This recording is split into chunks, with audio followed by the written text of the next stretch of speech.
What is up, everybody? Happy Friday. It's Orange and Blue today. Cecil, Lammey, Andrew Mason talking about the Broncos offensive line. We had plenty of people asking this entire week with two starters, banged up. Everyone's nervous and concerned about this Broncos offensive line, Mace. We kind of did our rounds in the locker room to discuss with, Alex Forsyth, Matt Peart. We've talked to as well.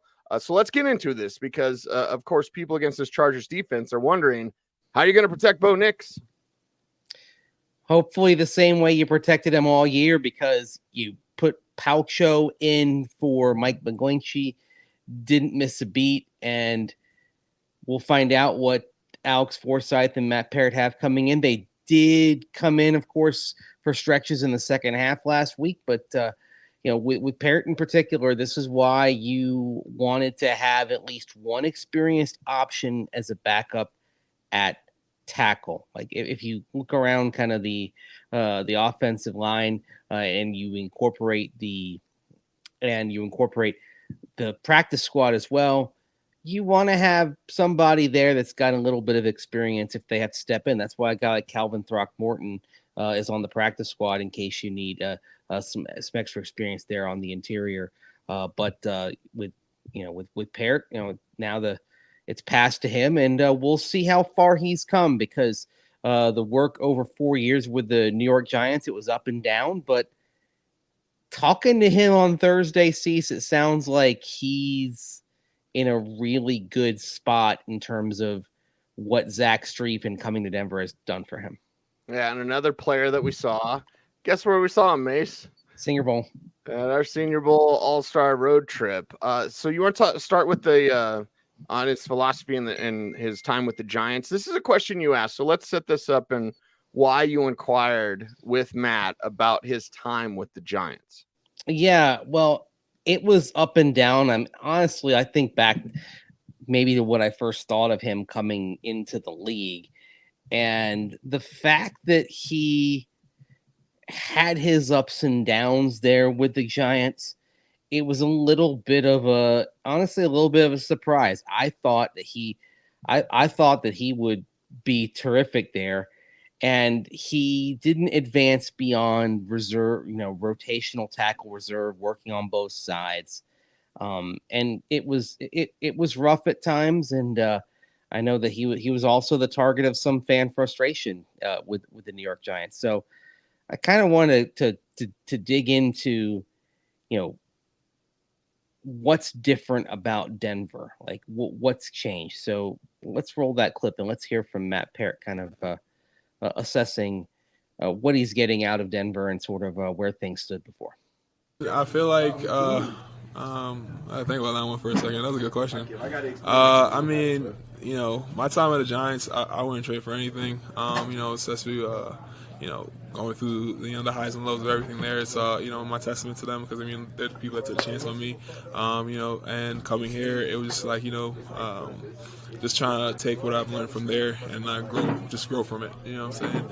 And like I said, when I came here and was talking to Strief and just understanding how he approaches the game, it's just a different approach. And honestly, it's just awesome to be able to have that different approach when you come to a game that we all love, because it's like, I don't know, just like how you guys are reporters, like someone brings something new to you, you guys are really interested in it too as well. So it's like having that that being in year 5 and still having the ability to learn so much more of the game that we all love to play is awesome. So it's like I said, from that phone call, it was just kind of crazy, because it was just a phone call. I didn't even hit the field, and it was truly just wanted to get my feet on the ground to work.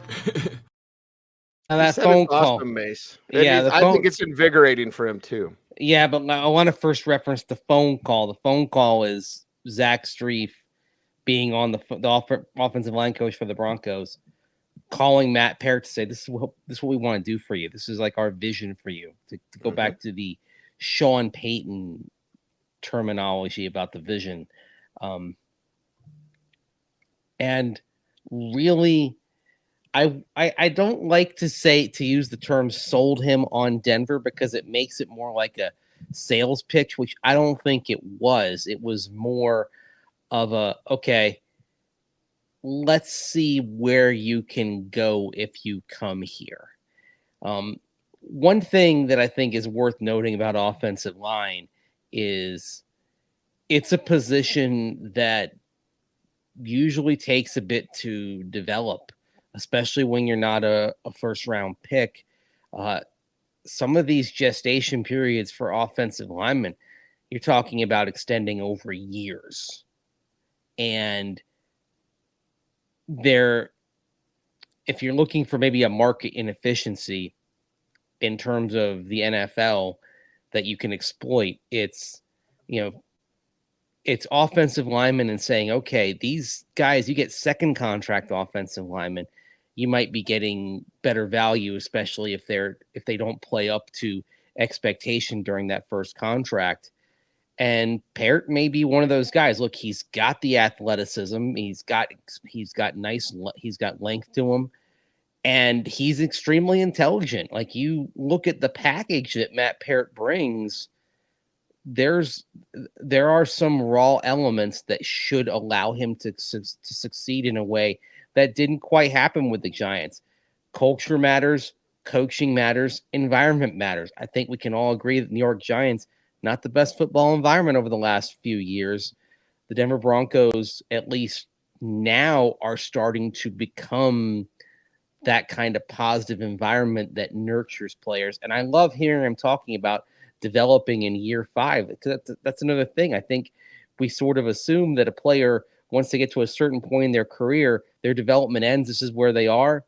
Not the case, especially with offensive linemen. Yeah, and I think that's when Zack Strief is essentially recruiting him. First off, it's Zack Strief and the kind of cachet that he carries as a former player and a great coach that's so intelligent in the way that he approaches each player individually. Also, imagine being that excited. You're a football player, right? It's overweight men and windbreakers yelling at you. And in year 5, someone says, hey, we'd like you here so we can try this. That's where the invigoration for me comes out. And talking to Matt yesterday, you and I got this great feel about how he loves Zack Strief. He loves him. You could probably say that for anyone on the offensive line. You ask anybody up front about Zack Strief, you're gonna get a positive story. Like, this let's say what we said yesterday in the locker room. The Sean Payton's best move, Zack Strief. Quite possibly. Yeah. An up and coming coach. I mean, not just his best move here, but the move to bring him into coaching, because his post-playing career at first looked like it was going to be broadcasting. He was working on the New Orleans Saints radio team. Okay, there you go. Probably got bored. Yeah, he did 3 years as the Saints play-by-play announcer. Wow. On radio. Okay.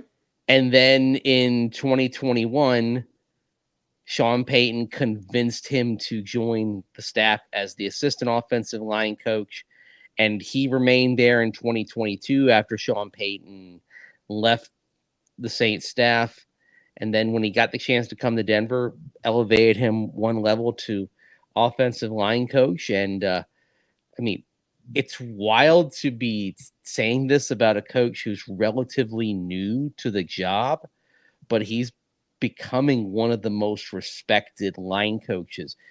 Zack Strief and Davis Webb, 2 young coaches not very far removed from their playing careers, who you can say are doing a wonderful job bridging the gap between the head coach and the players. And there can be a gap. It's sometimes inevitable, especially when you have someone like Sean Payton, who's been in coaching for decades.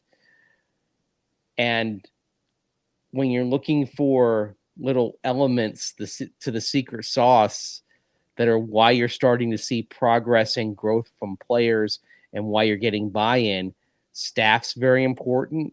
And I'd say Strief and Webb are 2 guys kind of among the position coaches that are at the top of the heap in terms of people who are making that connection and helping really have have a huge role in building the culture. Even though if you say, oh, what role can a position coach have? Well, they have a big role, and especially with Zack Strief, because how many times has Sean Payton said the unit that really makes the entire team go is the offensive line? Mm-hmm. So this is another thing. Sean Payton places a high importance on the offensive line. We've seen it from the contracts that have been doled out since he became the head coach, and he entrusted this position to a guy that was only a couple of years into his coaching career. That says a lot about what Sean Payton thought of Zack Strief. Yep, says a lot about his vision, not just for players, but also for coaches. And how can old school connect with the younger player? New school. Guys that just barely got done. Davis Webb could still be holding a clipboard somewhere. But let's play this Matt Peart clip on Strief, and you'll see the respect, the adoration from the 5-year veteran to the Broncos offensive line coach. Oh, tremendously. He's a technician. Even Coach King, like they're sticklers when it comes to technique. And, it's nice because he gave you the grace to, go through the growing pains of everything. So it's just a really testament to him and what he believes in, what he teaches. And it's just, once you fully dive into everything that sorry, my fault. Once you dive into everything that he's coaching, it's like it's honestly great. You know what I mean? It's awesome. What's the one thing you feel like you're doing better?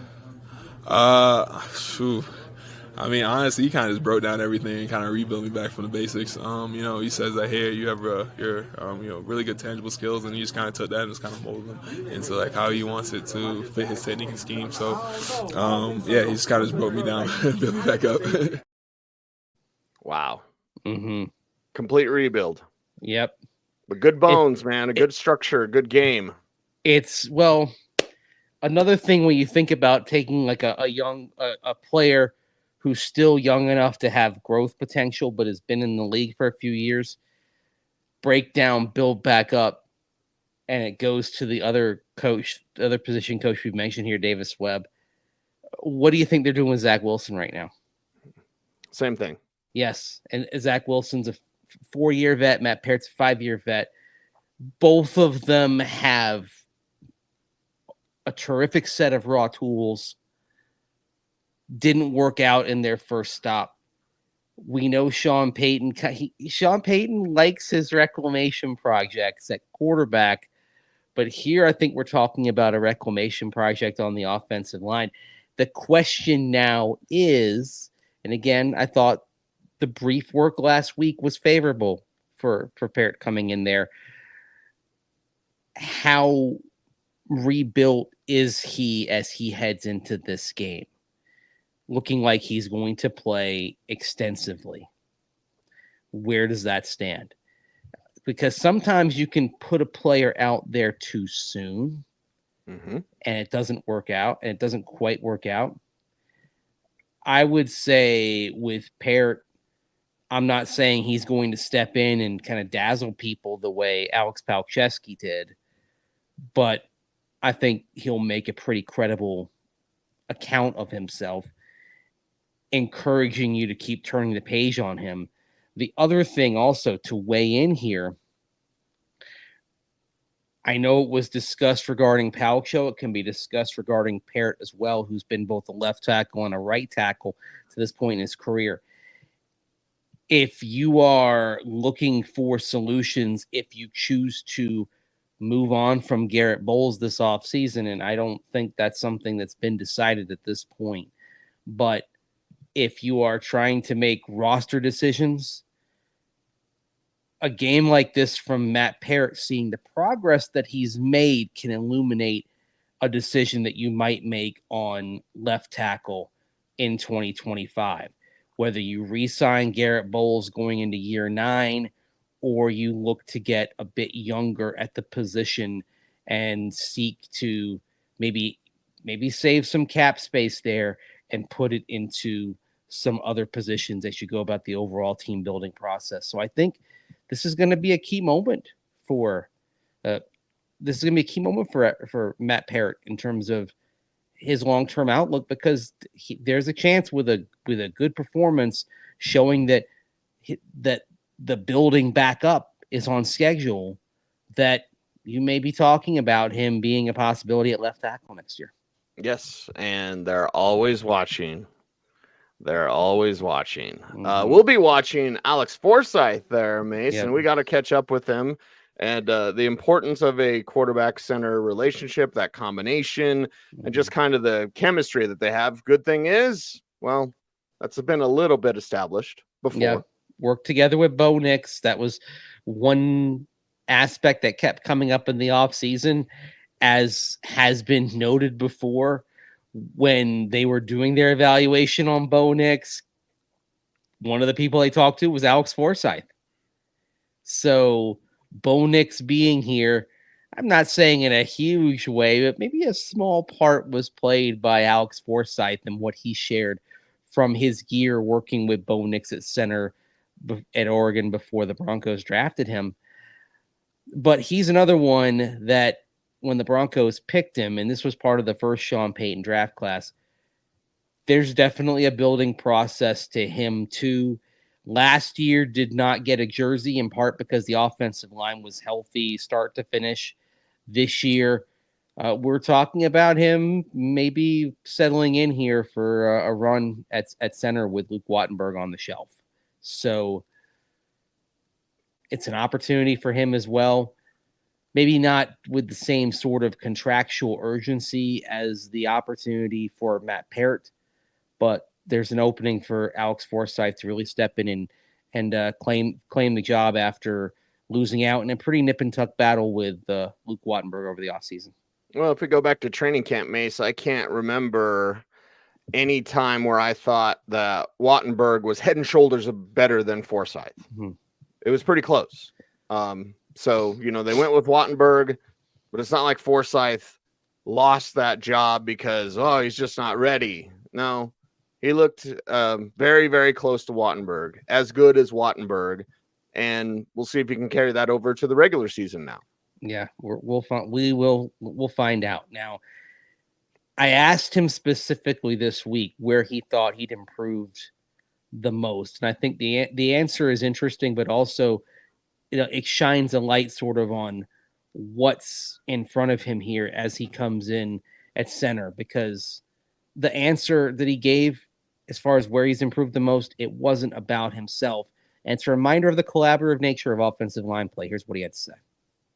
Ooh, that's a good question. I feel like there's a lot of areas I tried to improve, but I think definitely, working in combination blocks, and, it's tough when you're during camp to, when you're rotating and stuff, working with different guys because different guys fit combinations different ways. So I think just continue working on that every single week has been something that I've tried to get better at, and I feel like I've seen some improvement. So now, remember when they were doing every third day, Alex Forsyth, Luke Wattenberg, Sam Mustipher at center. So he's not coming in without experience here. And this is part of the reason why you rotated offensive linemen around. So when he steps in there, flanked by Ben Powers and Quinn Miners, he's not doing it blind or only based on this week's work. There's snaps to go on in OTAs. There are snaps to go on in training camp. That's something that I think is huge here.